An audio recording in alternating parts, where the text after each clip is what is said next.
Dear viewers, السلام علیکم۔ آج میں ایک بہت ہی اہم ٹاپک پہ گفتگو کروں گا۔ یہ ہے اینزائٹی اینڈ ڈپریشن۔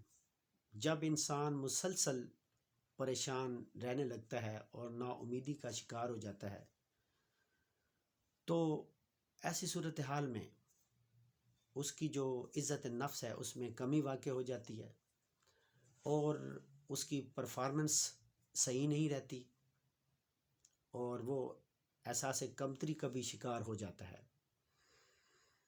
تو یہ ایک آج کے دور کا بہت بڑا ایک مسئلہ ہے، ایک جدید دور میں جہاں پہ انسان بہت زیادہ مصروف ہے، ایک روبوٹ لائف گزار ہے، صبح سے شام تک اسے کام کرنا پڑتا ہے۔ تو اس طرح کے جو نفسیاتی مسائل جو ہیں اس کے راستے میں آتے ہیں اور اس کی جو لائف ہے وہ کلر لیس ہو جاتی ہے۔ جس طرح جسمانی بیماریاں کے کچھ سائنز ہیں، اسی طرح ذہنی بیماریاں بھی ہوتی ہیں جو بظاہر نظر نہیں آتی لیکن بہت خطرناک ہوتی ہیں۔ جب انسان اندر سے ناخوش ہوتا ہے تو اس کو باہر کی دنیا بھی کلر لیس نظر آتی ہے، وہ خوش نہیں رہتا۔ تو آئیے ہم دیکھتے ہیں کہ کن وجوہات کی بنا پر یہ ڈپریشن جو ہے انسان کو ہوتا ہے۔ سب سے پہلا تو یہ ہے کہ جیسے میں نے ابھی کہا کہ ہماری ایک ماڈرن لائف ہے، اس میں انسان ایک مشین کی طرح کام کر رہا ہے اور سب سے بڑا مسئلہ یہ ہے کہ جو فزیکل ایکسرسائز ہے وہ آج کے جدید انسان کی نہیں ہے۔ فزیکل ایکسرسائز اگر ہو تو مائنڈ بھی انسان کا صحت مند رہتا ہے۔ فزیکل ایکسرسائز ایسی ایکسرسائز جس سے انسان کو پسینہ آئے تو اس سے جو غصے کی شدت ہے وہ کم ہو جاتی ہے۔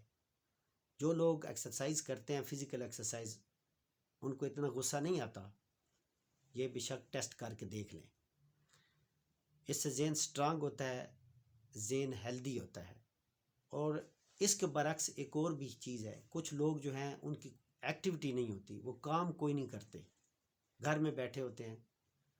ایک پہلو یہ بھی ہے کہ کچھ لوگ امیر ہوتے ہیں تو وہ سمجھتے ہیں کہ دنیا میں کوئی کام نہیں ہے کرنے کے لیے، تو اگر وہ ان کے پاس ٹائم ہے، ویسے بھی وہ فارغ ہیں، اللہ تعالیٰ نے ان کو امیر بنایا ہے تو کوئی والنٹیرلی وہ کوئی کام کر لیں، کسی کی ہیلپ کریں، کسی کی مدد کریں۔ تو یہ جو بزینس ہے نا، یہ اللہ تعالیٰ کی بہت بڑی نعمت ہے۔ It's a great blessing of Allah almighty, busy رہنا۔ تو انسان بزی لائف گزارے تو اس کو سکون بھی آتا ہے۔ ہر سٹرگل کے بعد سٹاپ لازمی ہے، ہر سٹرگل کے بعد جو ہے وہ ریلیف انسان کو ملتا ہے، انسان کو ریسٹ ملتا ہے۔ تو جو سٹرگل ہی نہیں کرے گا تو وہ اپنے اوپر ہی برڈن ہوگا۔ It's not a happy life. ادھر انسان کی لائف میں بیزینس کا ہونا بہت ہی ضروری ہے، وگرنہ ایک خالی دماغ جو ہے وہ شیطانیت کی اماج گاہ ہے، تو کئی کمزوریوں کا انسان شکار ہو جائے گا، ڈپریشن جیسے موذی مرض کا شکار ہو جائے گا۔ نیکسٹ یہ ہے کہ کچھ ایسے لوگ ہیں جو انٹروورٹ ہوتے ہیں، ان کو ڈپریشن ہو جاتا ہے۔ ایسے لوگ جو سوشل نہیں ہوتے، اپنے آپ کو الگ تھلگ رکھتے ہیں، الگ لائف گزارتے ہیں۔ تو انسان تو سوشل اینیمل ہے، جب فطرت کے خلاف جائے گا تو بگاڑ تو پیدا ہوگا۔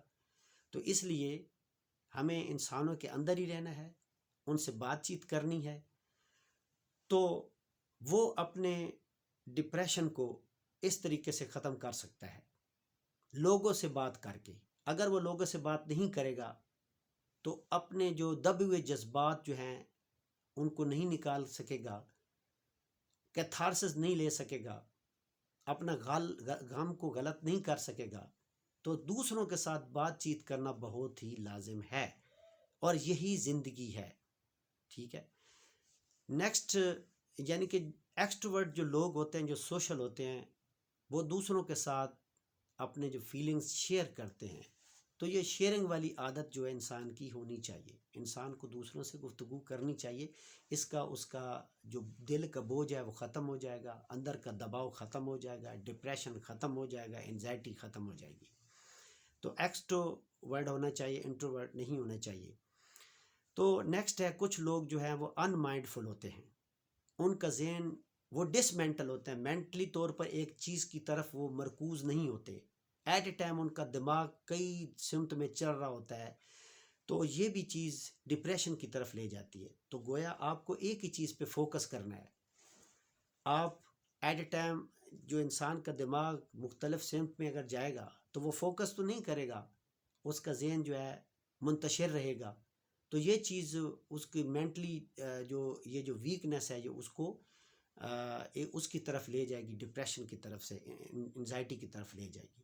تو لہٰذا جی اپنے ایک ہی چیز پہ فوکس کریں، اور مائنڈ فلنس بہت ضروری ہے، یعنی آپ کا دماغ ایک ہی جگہ پہ مرکوز ہے، اگر کچھ سوچ رہے ہیں تو آپ مینٹلی طور پہ مکمل طور پہ وہاں پہ مرکوز ہو جائے، تو یہ چیز بھی آپ کو اس سے دور کرتی ہے ڈپریشن سے۔ نیکسٹ جو ہے کہ یہ جو لوگ اوور سینسٹیو ہوتے ہیں، ایموشنل ہوتے ہیں، ان کا مائنڈ اوور ایکٹیو ہوتا ہے، یہ چیز بھی ڈپریشن کا شکار، ڈپریشن کی طرف لے چلتی ہے۔ تو کچھ لوگ بڑے اوور سینسٹیو ہوتے ہیں، وہ کیسے؟ ہمارے سامنے مثالیں موجود ہیں، آپ بھی سمجھتے ہیں، لوگوں میں رہتے ہیں۔ کچھ لوگ فکل مائنڈڈ ہوتے ہیں، مینٹلی طور پہ بڑے ویک ہوتے ہیں، وہ انٹالرنٹ ہوتے ہیں، قوت برداشت ان میں نہیں ہوتی، تو وہ جو لوگ بھی ان سے گفتگو کرتے ہیں تو وہ ان کو اس بات پہ یہ بات ان کے ذہن میں آتی ہے کہ آیا انہوں نے مجھ سے گفتگو کیسے کی، میرے کپڑوں کو دیکھ رہے تھے، مجھے ایسے دیکھ رہے تھے، ان کا انداز بیاں یہ تھا وہ تھا، میں ان کو برا لگ رہا تھا، انہوں نے مجھے اس نظروں سے کیوں دیکھا ہے۔ تو یہ جو اوور سینسٹیو جو ہونا ہوتا ہے، یہ بھی ڈپریشن کی طرف لے جاتا ہے۔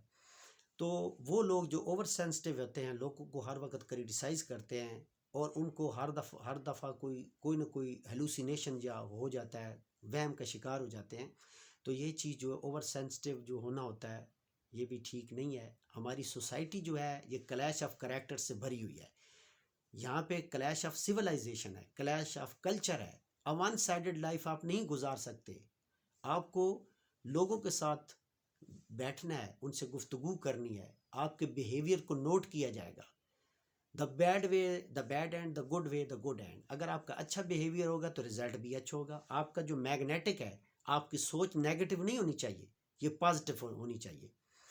دوسری بات ایک اور ہے، یہ جو ایموشنل قسم کی بڑی سنسیشنل قسم کی ہم نیوز سنتے ہیں، اس سے بھی بڑا بگاڑ پیدا ہوتا ہے سوچ کے اندر، ہمیں ان سے بچنا چاہیے۔ وقتی طور پہ تو ہم بڑے چکنے ہو جاتے ہیں، کوئی بھی ہمیں ایسا اسپیکٹ نیوز میں مل جاتا ہے جو بڑا سنسیشنل ہوتا ہے، تو اس طرح کی جو خبریں ہیں ان سے بھی ہمیں ایوائڈ کرنا چاہیے، کیونکہ الیکٹرانک میڈیا اور سوشل میڈیا جو ہے یہ بڑا ایکٹیو ہے، اس سے ہماری پرسنالٹی بڑی افیکٹ کرتی ہے۔ تو بات یہ ہے، بڑی امپورٹنٹ ایک اور بات یہ ہے کہ عبادات کے ساتھ ساتھ آپ کے جو معاملات بھی ٹھیک ہونے چاہیے، حقوق اللہ کے ساتھ ساتھ آپ کا حقوق العباد بھی ٹھیک ہونا چاہیے۔ جہاں پہ آپ کا دماغ ختم ہوتا ہے، آپ کی عقل سٹاپ کرتی ہے، وہاں پہ آپ اللہ تعالیٰ سے رجوع کرتے ہیں۔ تو کچھ ان سین ریالٹیز ہیں، ہر سوال کا جواب آپ کے پاس نہیں ہے، انسان جو ہے وہ کمپلیٹ نہیں ہے، ایک کمپلیمنٹری رول ادا کر رہا ہے، تو ہمیں اللہ تعالیٰ کی طرف رجوع کرنا چاہیے، جس سے ہمیں سیٹسفیکشن، کنسولیشن اور آئنٹمنٹ ملے گی۔ تو اینڈ پہ میں یہ کہوں گا کہ یہ جو آبجیکٹس آف نیچر ہیں ان کو انجوائے کرو، فطرت کو انجوائے کرو۔ اللہ تعالیٰ نے پہاڑ ہمارے لیے بنایا ہے، دریا، سمندر، لش لینڈز، میڈوز، مرغزار، یہ انسان کی کنسولیشن کے لیے ہیں۔ ڈرائنگ روم لائف سے باہر نکلو، کبھی کبھی فطرت کے ان آبجیکٹس کو انجوائے کیا کرو، ان کی گود میں بیٹھا کرو، یہ صرف اللہ تعالیٰ نے آپ کے لیے پیدا کی ہیں۔ لہٰذا ایک روبوٹ لائف کو وقتی طور پہ بھلا کر آپ فطرت کی آغوش میں آ جاؤ، اس میں آپ کی پرسنالٹی کی اوور ہالنگ ہو جائے گی۔ تو یہ کچھ کازز تھے جو میں نے آپ کو بتایا ہیں۔ جب میں امید کرتا ہوں کہ میری بات آپ کو سمجھ آئی ہوگی، تو وقت کے ساتھ ساتھ میں کچھ اہم ٹاپک سلیکٹ کرتا ہوں جس پہ میں کوشش کرتا ہوں کہ میری بات آپ تک پہنچ جائے۔ اللہ تعالیٰ آپ کا حامی ناصر ہو۔ بہت شکریہ۔